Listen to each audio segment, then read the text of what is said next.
El vampiro. Son estas líneas las últimas que escribo. Hace un instante acabo de sorprender en los médicos miradas significativas sobre mi estado. La extrema depresión nerviosa en que yazgo llega conmigo a su fin. He padecido hace un mes de un fuerte shock, seguido de fiebre cerebral. Mal repuesto aún, sufro una recaída que me conduce directamente a este sanatorio. Tumba viva han llamado los enfermos nerviosos de la guerra a estos establecimientos aislados en medio del campo, donde se yace inmóvil en la penumbra y preservado por todos los medios posibles del menor ruido. Sonara bruscamente un tiro en el corredor exterior y la mitad de los enfermos moriría. La explosión incesante de las granadas ha convertido a estos soldados en lo que son. Yacen extendidos a lo largo de sus camas, atontados, inertes, muertos de verdad en el silencio que amortaja como denso algodón su sistema nervioso deshecho. Pero el menor ruido brusco, el cierre de una puerta, el rodar de una cucharita, les arranca un horrible alarido. Tal es su sistema nervioso. En otra época esos hombres fueron briosos e inflamados asaltantes de la guerra. Hoy, la brusca caída de un plato los mataría a todos. Aunque yo no he estado en la guerra, no podría resistir tampoco un ruido inesperado. La sola apertura a la luz de un postigo me arrancaría un grito. Pero esta represión de torturas no calma mis males. En la penumbra sepulcral y el silencio sin límites de la vasta sala, yazgo inmóvil, con los ojos cerrados, muerto. Pero dentro de mí, todo mi ser está al acecho. Mi ser todo, mi colapso y mi agonía son una ansia blanca y extenuada hasta la muerte, que debe sobrevenir en breve. Instante tras instante, espero oír más allá del silencio, desmenuzado y puntillado en vertiginosa lejanía, un crepitar remoto. En la tiniebla de mis ojos espero a cada momento ver, blanco, concentrado y diminuto, el fantasma de una mujer. En un pasado reciente e inmemorial, ese fantasma paseó por el comedor, se detuvo, reemprendió su camino, sin saber qué destino era el suyo. Después, yo era un hombre robusto, de buen humor y nervios sanos. Recibí un día una carta de un desconocido en que se me solicitaba datos sobre ciertos comentarios hechos una vez por mí alrededor de los rayos N1. Aunque no es raro recibir demandas por el estilo. Llamó mi atención el interés demostrado hacia un ligero artículo de divulgación de parte de un individuo a todas luces culto, como en sus breves líneas lo dejaba traslucir el incógnito solicitante. Yo recordaba apenas los comentarios en cuestión. Contesté a aquel, sin embargo, dándole, con el nombre del periódico en que habían aparecido, la fecha aproximada de su publicación, hecho lo cual me olvidé del todo del incidente. Un mes más tarde, tornaba a recibir otra carta de la misma persona. Me preguntaba si la experiencia de que yo hacía mención en mi artículo, evidentemente lo había ya leído, ¿era solo una fantasía de mi mente o había sido realizada de verdad? Me intrigó un poco la persistencia de mi desconocido en solicitar de mí, vago diletante de las ciencias, lo que podía obtener con sacra autoridad en los profundos estudios sobre la materia. Pues era evidente que en alguna fuente me había informado yo cuando comenté la extraña acción de los rayos N1. Y a pesar de esto, que no podía ser ignorado por mi culto corresponsal, se empeñaba él en comprobar por boca mía la veracidad y la precisión de ciertos fenómenos de óptica que cualquier hombre de ciencia podía confirmarle. Yo apenas recordaba, como he dicho, lo que había escrito sobre los rayos en cuestión. Haciendo un esfuerzo hallé en el fondo de mi memoria la experiencia a que aludía el solicitante, y le contesté que si se refería al fenómeno por el cual los ladrillos asoleados pierden la facultad de emitir rayos N1 cuando se los duerme con cloroformo, podía garantirle que era exacto. Gustavo Le Bon, entre otros, había verificado el fenómeno. Contesté, pues, a este tenor, y torné a olvidarme de los rayos N1. Breve olvido. Una tercera carta llegó con los agradecimientos de fórmula sobre mi informe y las líneas finales que transcribo tal cual. No era esa la experiencia sobre la cual deseaba conocer su impresión personal. Pero como comprendo que una correspondencia proseguida así llegaría a fastidiar a usted, le ruego quiera concederme unos instantes de conversación en su casa o donde usted tuviera a bien otorgármelos. Tales eran las líneas. Desde luego, yo había desechado ya la idea inicial de tratar con un loco. Ya entonces, creo, sospeché qué esperaba de mí, porque solicitaba mi impresión y a dónde quería ir mi incógnito corresponsal. No eran mis pobres conocimientos científicos lo que le interesaba. Y esto lo vi por fin, tan claro como ve un hombre en el espejo su propia imagen, observándole atentamente, cuando al día siguiente don Guillén de Orsúa y Rosales, así decía llamarse, se sentó a mí frente en el escritorio y comenzó a hablar. Ante todo hablaré de su físico. Era un hombre en la segunda juventud, cuyo continente, figura y mesura de palabras denunciaban a las claras al hombre de fortuna larga e inteligentemente disfrutada. El hábito de las riquezas de Vieux Riche era evidentemente lo que primero se advertía en él. Llamaba la atención el tono cálido de su piel alrededor de los ojos, como el de las personas dedicadas al estudio de los rayos catódicos. Peinaba su cabello negrísimo con exacta raya al costado, y su mirada tranquila y casi fría expresaba la misma seguridad de sí y la misma mesura de su calmo continente. A las primeras palabras cambiadas, ¿es usted español?, le pregunté, extrañado de la falta de acento peninsular y aún hispanoamericano en un hombre de tal apellido. No, me respondió brevemente, y tras una corta pausa me expuso el motivo de su visita.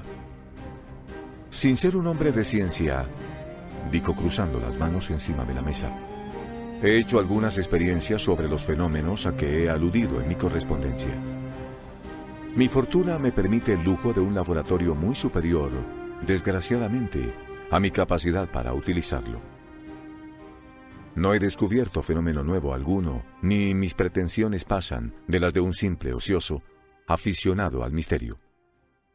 Conozco algo la singular fisiología, llamémosla así, de los rayos N1, y no hubiera vuelto a insistir en ellos, me parece, si el anuncio de su artículo hecho por un amigo, primero, y el artículo mismo, después, no hubieran vuelto a despertar mi mal dormida curiosidad por los rayos N1. Al final de sus comentarios impresos, sugiere usted el paralelismo entre ciertas ondas auditivas y emanaciones visuales. Del mismo modo que se imprime la voz en el circuito de la radio, se puede imprimir el efluvio de un semblante en otro circuito de orden visual. Si me he hecho entender bien, pues no se trata de energía eléctrica alguna. Ruego a usted quiera responder a esta pregunta. ¿Conocía usted alguna experiencia a este respecto cuando escribió sus comentarios? ¿O la sugestión de esas corporizaciones fue solo en usted una especulación imaginativa? Es este el motivo, y esta la curiosidad, señor Grant, que me han llevado a escribirle 2 veces, y que me han traído luego a su casa, tal vez a incomodarle a usted. Dicho lo cual, y con las manos siempre cruzadas, esperó. Yo respondí inmediatamente, pero con la misma rapidez que se analiza y desmenuza un largo recuerdo antes de contestar. Me acordé de la sugestión a que había aludido el visitante. Si la retina impresionada por la ardiente contemplación de un retrato puede influir sobre una placa sensible al punto de obtener un doble de ese retrato, del mismo modo las fuerzas vivas del alma pueden, bajo la excitación de tales rayos emocionales, no producir, sino crear una imagen en un circuito visual y tangible. Tal era la tesis sustentada en mi artículo. No sé, había respondido yo inmediatamente, que se hayan hecho experiencias al respecto. Todo eso no ha sido más que una especulación imaginativa, como dice usted muy bien. Nada hay de serio en mi tesis. ¿No cree usted entonces en ella? y con las cruzadas manos siempre calmas, mi visitante me miró. Esa mirada, que llegaba recién, era lo que me había preiluminado sobre los verdaderos motivos que tenía mi hombre para conocer mi impresión personal. Pero no contesté. Ni para mí ni para usted es un misterio, continuó él, que los rayos N1 solos no alcanzarían nunca a impresionar otra cosa que ladrillos o retratos asoleados. Otro aspecto del problema es el que me trae a distraerlo de sus preciosos momentos, a hacerme una pregunta, concediéndome una respuesta. Lo interrumpí sonriendo. Perfectamente. ¿Y usted mismo, señor Rosales, cree en ella? Usted sabe que sí, respondió. Si entre la mirada de un desconocido que echa sus cartas sobre la mesa y la de otro que oculta las suyas ha existido alguna vez la certeza de poseer ambos el mismo juego, en esa circunstancia nos hallábamos mi interlocutor y yo. Solo existe un excitante de las fuerzas extrañas, capaz de lanzar en explosión un alma. Este excitante es la imaginación. Para nada interesaban los rayos N1 a mi visitante. Corría a casa, en cambio, tras el desvarío imaginativo que acusaba mi artículo. ¿Cree usted entonces, le observé, en las impresiones infrafotográficas? ¿Supone que yo soy sujeto? Estoy seguro, me respondió. ¿Lo ha intentado usted consigo mismo? No aún, pero lo intentaré.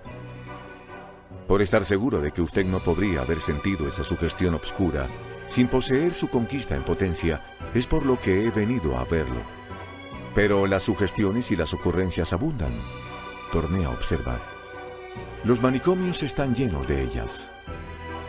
No, lo están de las ocurrencias anormales, pero no vistas normalmente, como las suyas. Solo es imposible lo que no se puede concebir. Ha sido dicho. Hay un inconfundible modo de decir una verdad por el cual se reconoce que es verdad. Usted posee ese don. Yo tengo la imaginación un poco enferma. Arguí, batiéndome en retirada. También la tengo enferma yo, sonrió él. Pero es tiempo, agregó levantándose, de no distraerle a usted más. Voy a concretar el fin de mi visita en breves palabras. ¿Quiere usted estudiar conmigo lo que podríamos llamar su tesis? ¿Se siente usted con fuerzas para correr el riesgo? ¿De un fracaso?, inquirí. No, no son los fracasos lo que podríamos temer. ¿Qué? Lo contrario.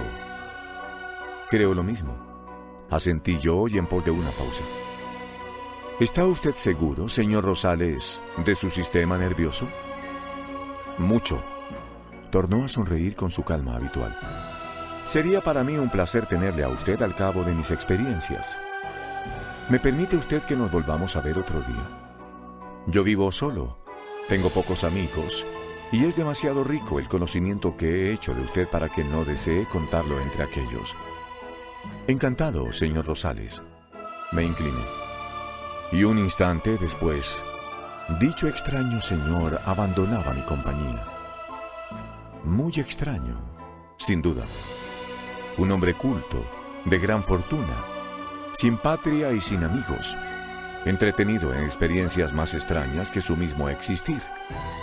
Lo tenía todo de su parte para excitar mi curiosidad.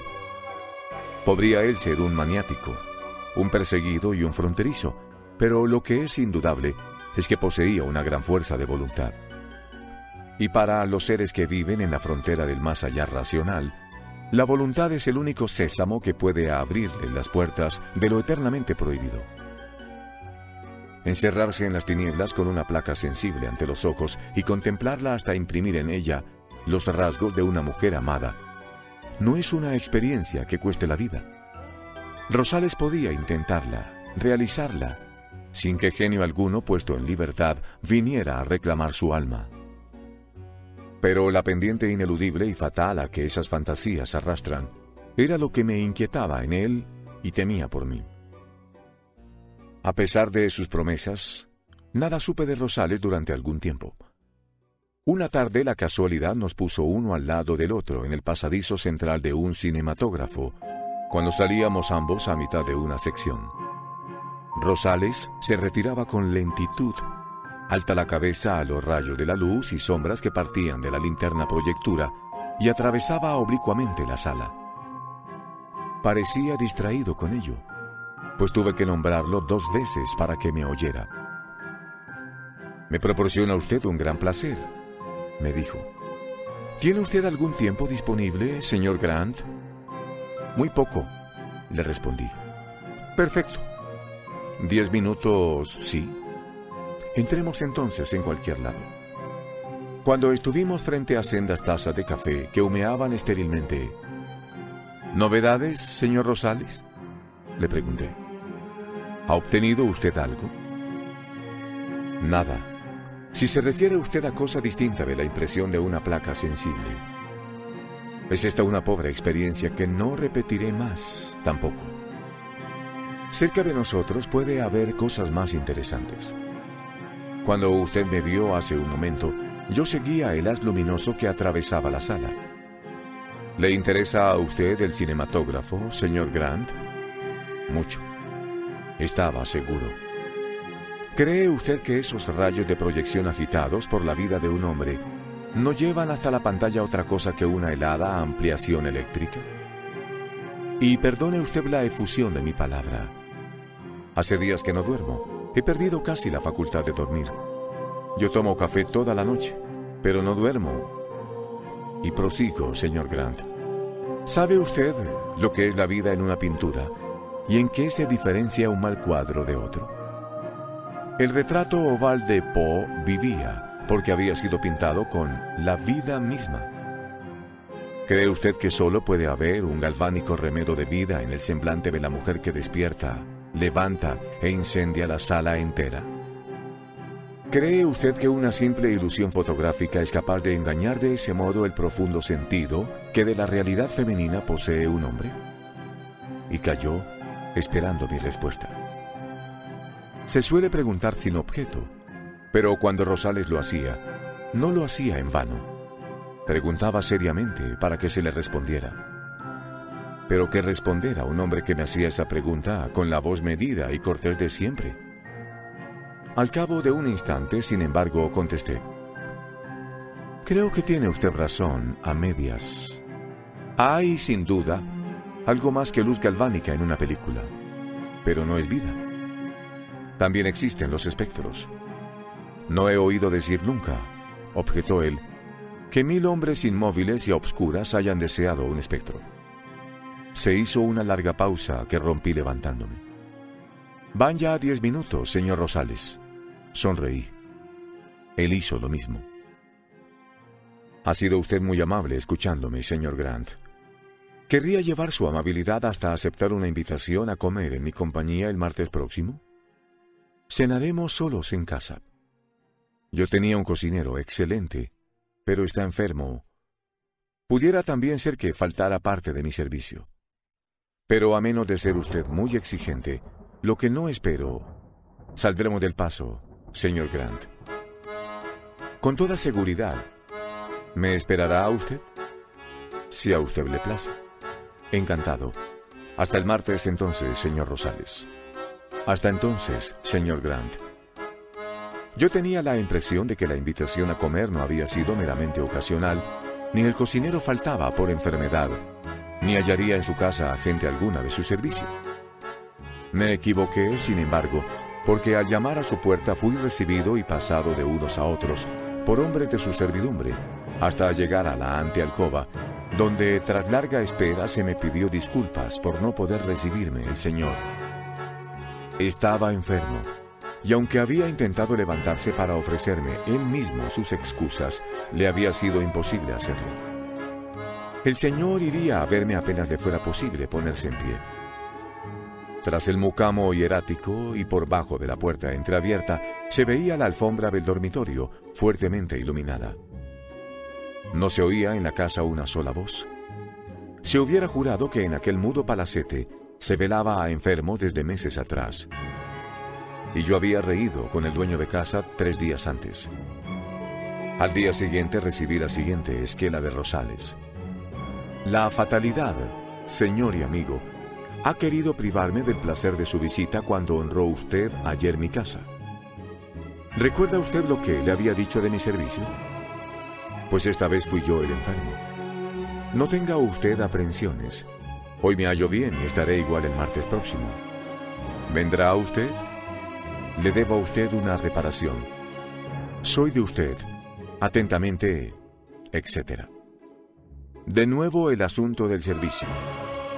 Con la carta en la mano, pensé en qué seguridad de cena podía ofrecerme el comedor de un hombre cuya servidumbre estaba enferma o incompleta, alternativamente, y cuya mansión no ofrecía otra vida que la que podía darle un pedazo de alfombra fuertemente iluminada. Yo me había equivocado una vez respecto de mi singular amigo, y comprobaba entonces un nuevo error. Había en todo él y en su ámbito demasiada reticencia, demasiado silencio y olor a crimen para que pudiera ser tomado en serio. Por seguro que estuviera Rosales de su fortaleza mental, era para mí evidente que había comenzado ya a dar traspiés sobre el prétil de la locura. Congratulándome una vez más de mi recelo en asociarme a inquietar fuerzas extrañas con un hombre que sin ser español porfiaba en usar giros hidalgos de lenguaje, me encaminé el martes siguiente al palacio del ex enfermo, más dispuesto a divertirme con lo que oyera que a gozar de la equívoca cena de mi anfitrión. Pero la cena existía, aunque no la servidumbre, porque el mismo portero me condujo a través de la casa al comedor, en cuya puerta golpeó con los nudillos esfumándose enseguida. Un instante después el mismo dueño de casa entreabría la puerta y al reconocerme me dejaba paso con una tranquila sonrisa. Lo primero que llamó mi atención al entrar fue la acentuación del tono cálido, como tostado por el sol o los rayos ultravioleta, que coloreaba habitualmente las mejillas y las sienes de mi amigo. Vestía smoking. Lo segundo que noté fue el tamaño del lujosísimo comedor, tan grande que la mesa, aún colocada en el tercio anterior del salón, parecía hallarse al fondo de este. La mesa estaba cubierta de manjares, pero solo había 3 cubiertos. Junto a la cabecera del fondo vi en traje de soirée una silueta de mujer. No era, pues, yo solo el invitado.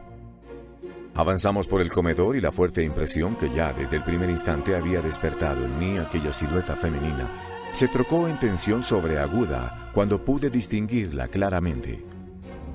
No era una mujer, era un fantasma, el espectro sonriente, escotado y traslúcido de una mujer.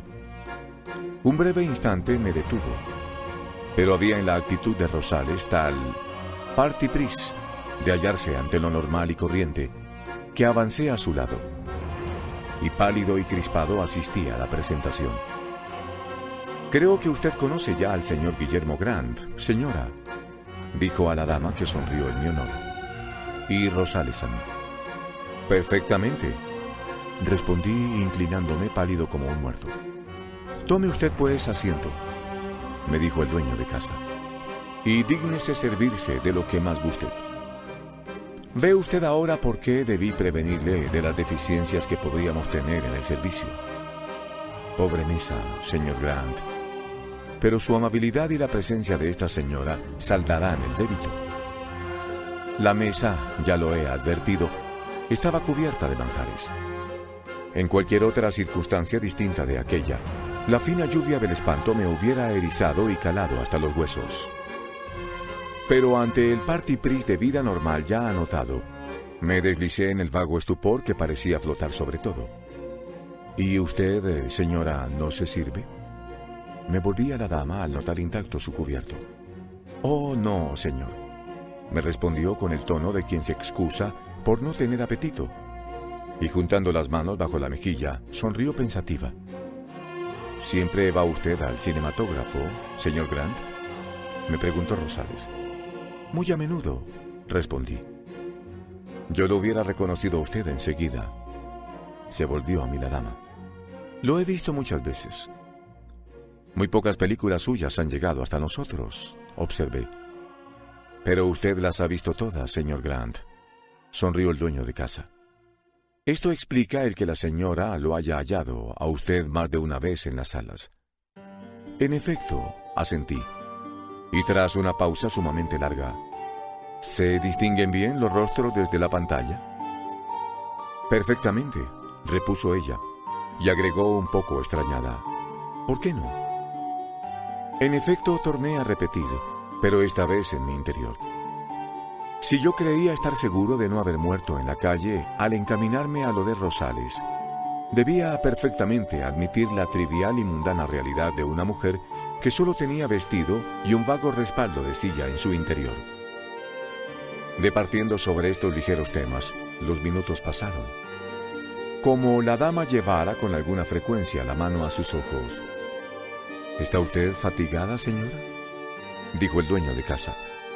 ¿Querría usted recostarse un instante? El señor Grant y yo trataremos de llenar, fumando, el tiempo que usted deja vacío. Sí, estoy un poco cansada, asintió nuestra invitada, levantándose. Con permiso de ustedes, agregó, sonriendo a ambos, uno después del otro. Y se retiró llevando su riquísimo traje de soirée a lo largo de las vitrinas, cuya cristalería se veló apenas a su paso. Rosales y yo quedamos solos, en silencio. ¿Qué opina usted de esto?, me preguntó al cabo de un rato. Opino, respondí, que si últimamente lo he juzgado mal 2 veces, he acertado en mi primera impresión sobre usted. Me ha juzgado usted 2 veces loco, ¿verdad? No es difícil adivinarlo. Quedamos otro momento callados. No se notaba la menor alteración en la cortesía habitual de Rosales, y menos aún en la reserva y la mesura que lo distinguían. «Tiene usted una fuerza de voluntad terrible», murmuré yo. «Sí», sonrió. «¿Cómo ocultárselo? Yo estaba seguro de mi observación cuando me halló usted en el cinematógrafo. Era ella, precisamente. La gran cantidad de vida delatada en su expresión me había revelado la posibilidad del fenómeno. Una película inmóvil es la impresión de un instante de vida, y esto lo sabe cualquiera. Pero desde el momento en que la cinta empieza a correr bajo la excitación de la luz, del voltaje y de los rayos N1, toda ella se transforma en un vibrante trazo de vida, más vivo que la realidad fugitiva y que los más vivos recuerdos que guían hasta la muerte misma nuestra carrera terrenal. Pero esto lo sabemos solo usted y yo. Debo confesarle, prosiguió Rosales con voz un poco lenta, que al principio tuve algunas dificultades. Por un desvío de la imaginación, posiblemente, corporicé algo sin nombre. De esas cosas que deben quedar para siempre del otro lado de la tumba. Vino a mí y no me abandonó por 3 días. Lo único que eso no podía hacer era trepar a la cama. Cuando hace una semana llegó usted a casa, hacía ya 2 horas que no lo veía, y por eso di orden de que lo hicieran pasar a usted. Pero al sonar sus pasos lo vi crispado al borde de la cama, tratando de subir. No es cosa que conozcamos en este mundo. Era un desvarío de la imaginación. No volverá más. Al día siguiente, jugué mi vida al arrancar de la película a nuestra invitada de esta noche y la salvé. Si se decide usted un día a corporizar la vida equívoca de la pantalla, tenga cuidado, señor Grant. Más allá y detrás de este instante mismo está la muerte. Suelte su imaginación. Asúsela hasta el fondo, pero manténgala a toda costa en la misma dirección, bien atraillada, sin permitirle que se desvíe. Esta es tarea de la voluntad. El ignorarlo ha costado muchas existencias. ¿Me permite usted un vulgar símil? En un arma de caza, la imaginación es el proyectil y la voluntad es la mira. Apunte bien, señor Grant. Y ahora, vamos a ver a nuestra amiga, que debe estar ya repuesta de su fatiga. Permítame usted que lo guíe. El espeso cortinado que había traspuesto la dama se abría a un salón de reposo vasto en la proporción misma del comedor. En el fondo de este salón se elevaba un estrado dispuesto como alcoba, al que se ascendía por 3 gradas. En el centro de la alcoba se alzaba un diván, casi un lecho por su amplitud y casi un túmulo por la altura. Sobre el diván, bajo la luz de numerosos plafonniers dispuestos en losange, descansaba el espectro de una bellísima mujer. Aunque nuestros pasos no sonaban en la alfombra, al ascender las gradas ella nos sintió, y volviendo a nosotros la cabeza con una sonrisa llena aún de molicie. «Me he dormido», dijo. «Perdóneme, señor Grant, y lo mismo usted, señor Rosales. Es tan dulce esta calma». «No se incorpore usted, señora, se lo ruego», exclamó el dueño de casa al notar su decisión. «El señor Grant y yo acercaremos los sillones y podremos hablar con toda tranquilidad». «Oh, gracias», murmuró ella. «Estoy tan cómoda así». Cuando hubimos hecho lo indicado por el dueño de casa: «Ahora, señora», prosiguió este, «puede pasar el tiempo impunemente. Nada nos urge ni nada inquieta nuestras horas. ¿No lo cree usted así, señor Grant?» «Ciertamente», asentí yo con la misma inconsciencia ante el tiempo y el mismo estupor con que se me podía haber anunciado que yo había muerto hacía 14 años. «Yo me hallo muy bien así», replicó el espectro, con ambas manos colocadas bajo la sien. «Y debimos conversar, supongo, sobre temas gratos y animados, porque cuando me retiré y la puerta se cerró tras de mí, hacía ya largas horas que el sol encendía las calles. Llegué a casa y me bañé enseguida para salir, pero al sentarme en la cama caí desplomado de sueño y dormí 12 horas continuas. Torné a bañarme y salí esta vez. Mis últimos recuerdos flotaban, se cernían ambulantes, sin memoria de lugar ni de tiempo. Yo hubiera podido fijarlos, encararme con cada uno de ellos, pero lo único que deseaba era comer en un alegre, ruidoso y chocante restaurante, pues a más de un gran apetito sentía pavor de la mesura, del silencio y del análisis. Yo me encaminaba a un restaurante, y la puerta a que llamé fue la del comedor de la casa de Rosales, donde me senté ante mi cubierto puesto. Durante un mes continuo he acudido fielmente a cenar allá, sin que mi voluntad haya intervenido para nada en ello. En las horas diurnas estoy seguro de que un individuo llamado Guillermo Grant ha proseguido activamente el curso habitual de su vida, con sus quehaceres y contratiempos de siempre. Desde las 21 y noche a noche, me he hallado en el palacete de Rosales, en el comedor sin servicio, primero, y en el salón de reposo, después. Como el soñador de Armagedón, mi vida a los rayos del sol ha sido una alucinación, y yo he sido un fantasma creado para desempeñar ese papel. Mi existencia real se ha deslizado, ha estado contenida como en una cripta, bajo la alcoba amorosa y el dosel de plafonniers lívidos, donde en compañía de otro hombre hemos rendido culto a los dibujos en losange del muro, que ostentaban por todo corazón el espectro de una mujer. Por todo noble corazón, no sería del todo sincero con usted, rompió Rosales una noche en que nuestra amiga, cruzada de piernas y un codo en la rodilla, pensaba abstraída. No sería sincero si me mostrara con usted ampliamente satisfecho de mi obra. He corrido graves riesgos para unir a mi destino esta pura y fiel compañera, y daría lo que me resta de años por proporcionarle un solo instante de vida. Señor Grant, he cometido un crimen sin excusa. ¿Lo cree usted así? Lo creo, respondí. Todos sus dolores no alcanzarían a redimir un solo errante gemido de esa joven. Lo sé perfectamente, y no tengo derecho a sostener lo que hice. Deshágalo. Rosales sacudió la cabeza. No, nada remediaría. Hizo una pausa. Luego, alzando la mirada y con la misma expresión tranquila y el tono reposado de voz que parecía alejarlo a 1000 leguas del tema. No quiero reticencias con usted, dijo. Nuestra amiga jamás saldrá de la niebla doliente en que se arrastra, de no mediar un milagro. Solo un golpecito del destino puede concederle la vida a que toda creación tiene derecho, si no es un monstruo. ¿Qué golpecito?, pregunté. Su muerte allá en Hollywood. Rosales concluyó su taza de café y yo azucaré la mía. Pasaron 60 segundos. Yo rompí el silencio. Tampoco eso remediaría nada, murmuré. ¿Cree usted?, dijo Rosales. Estoy seguro. No podría decirle por qué, pero siento que es así. Además, usted no es capaz de hacer eso. Soy capaz, señor Grant. Para mí, para usted, esta creación espectral es superior a cualquier engendro vivo por la sola fuerza rutinaria del subsistir. Nuestra compañera es obra de una conciencia. ¿Oye usted, señor Grant?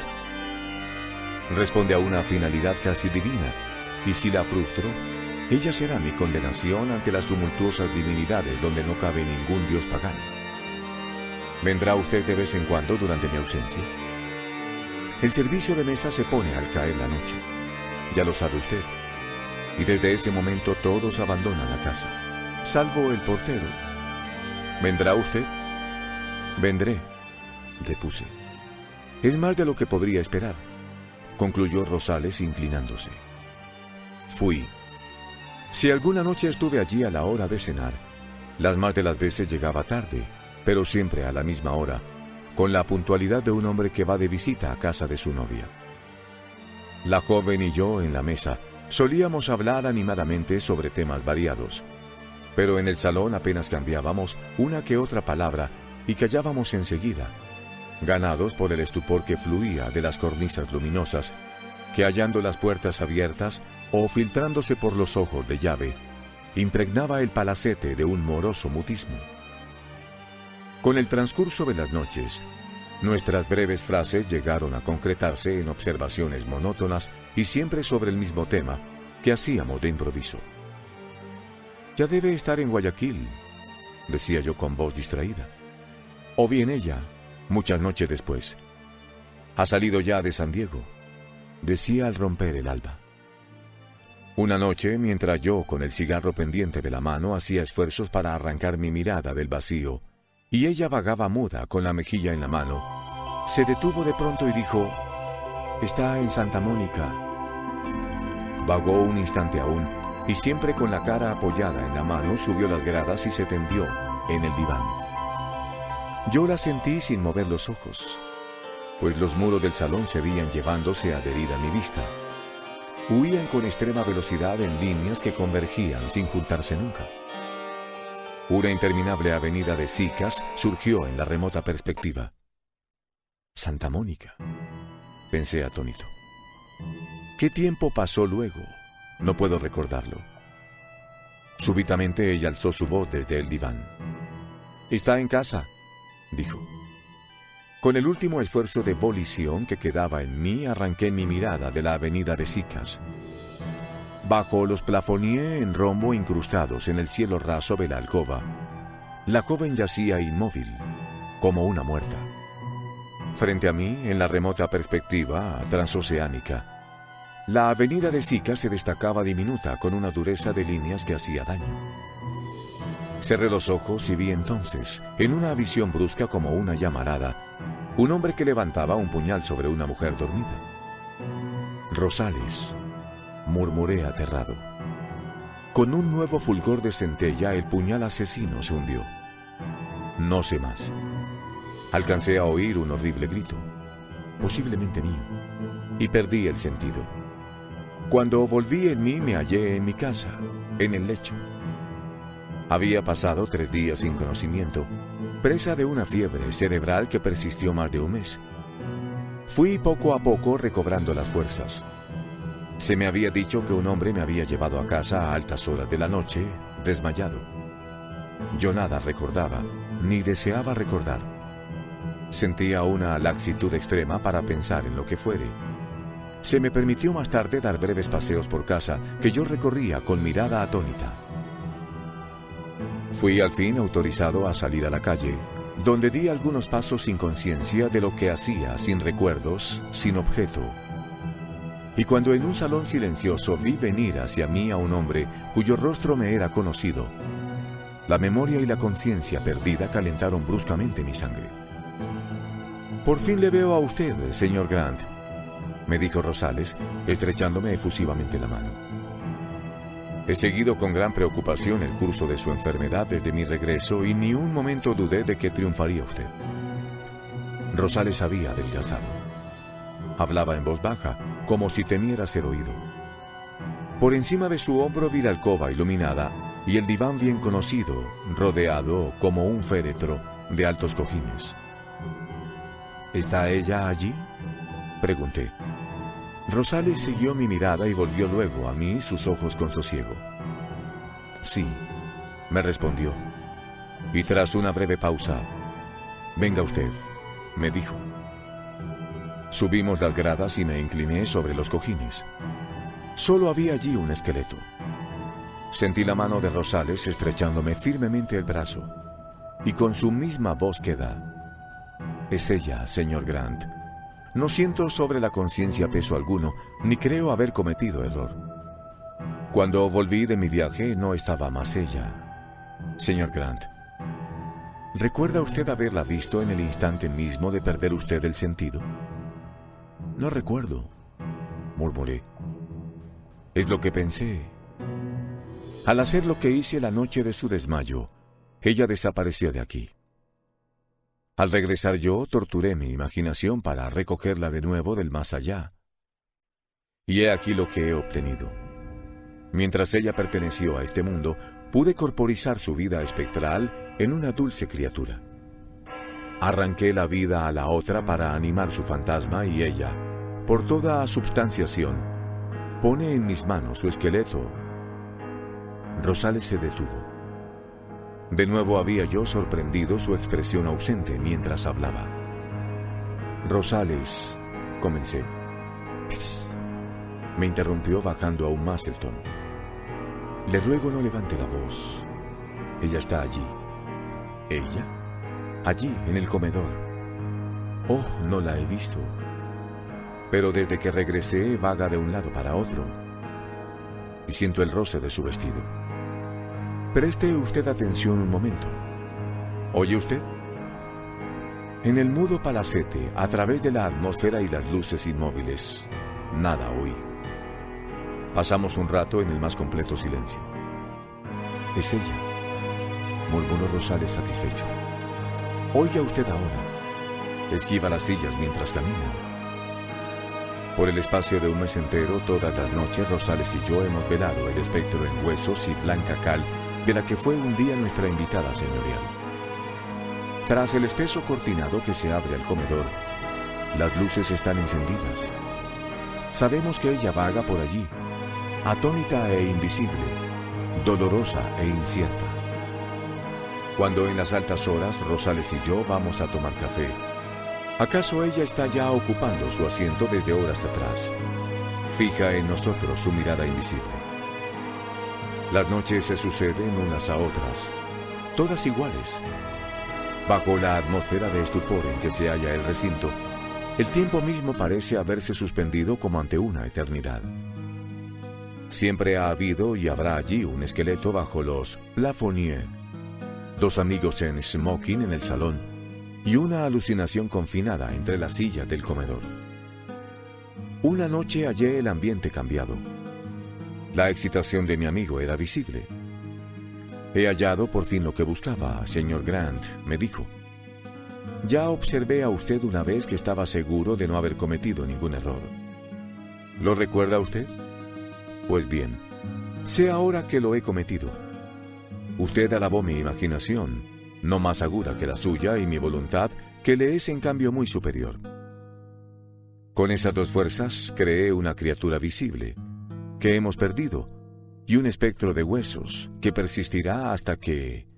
¿Sabe usted, señor Grant, qué ha faltado a mi obra? Una finalidad, murmuré, que usted creyó divina. Usted lo ha dicho. Yo partí del entusiasmo de una sala a obscuras por una alucinación en movimiento. Yo vi algo más que un engaño en el hondo latido de pasión que agita a los hombres ante una amplia y helada fotografía. El varón no se equivoca hasta ese punto, advertía usted. Debe de haber allí más vida que la que simulan un haz de luces y una cortina metalizada. Que la había, ya lo ha visto usted. pero yo creé estérilmente. Y este es el error que cometí. Lo que hubiera hecho la felicidad del más pesado espectador no ha hallado bastante calor en mis manos frías y se ha desvanecido.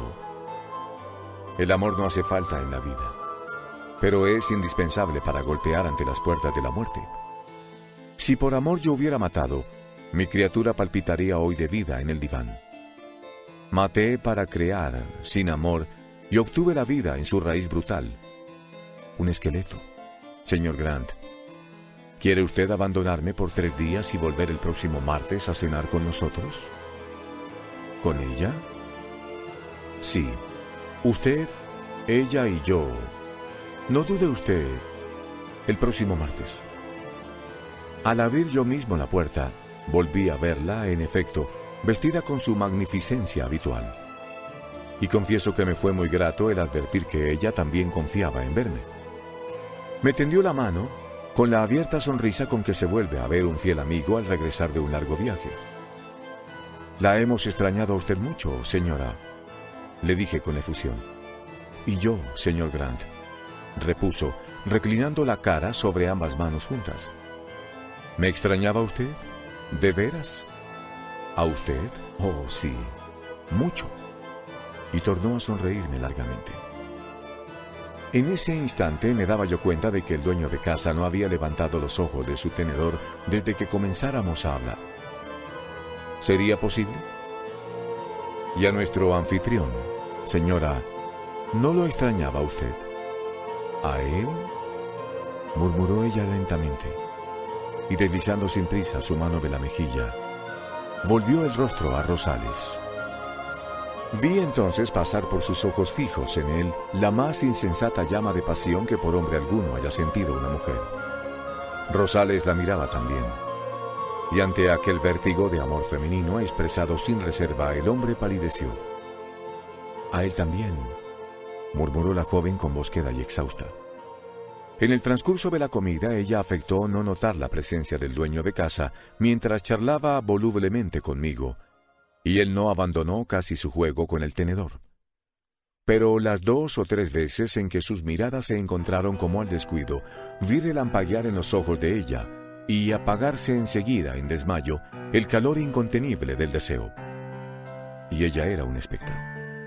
«Rosales», exclamé en cuanto estuvimos un momento solos, «si conserva usted un resto de amor a la vida, destruya eso. Lo va a matar a usted». «¿Ella? ¿Está usted loco, señor Grant?» «Ella no. Su amor. Usted no puede verlo, porque está bajo su imperio. Yo lo veo. La pasión de ese fantasma no la resiste hombre alguno. Vuelvo a decirle que se equivoca usted, señor Grant. No, usted no puede verlo. Su vida ha resistido a muchas pruebas, pero arderá como una pluma, por poco que siga usted excitando a esa criatura. Yo no la deseo, señor Grant, pero ella sí lo desea a usted. Es un vampiro y no tiene nada que entregarle. ¿Comprende usted?» Rosales nada respondió. Desde la sala de reposo o de más allá llegó la voz de la joven.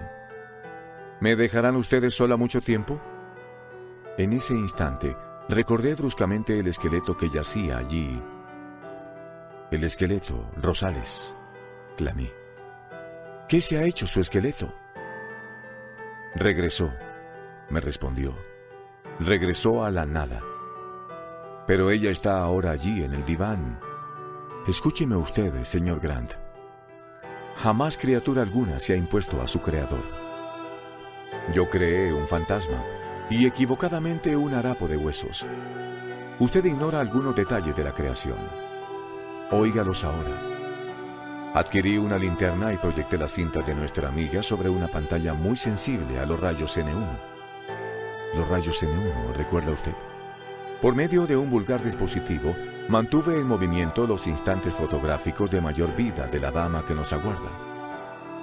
Usted sabe bien que hay en todos nosotros, mientras hablamos, instantes de tal convicción, de una inspiración tan a tiempo, que notamos en la mirada de los otros y sentimos en nosotros mismos que algo nuestro se proyecta adelante.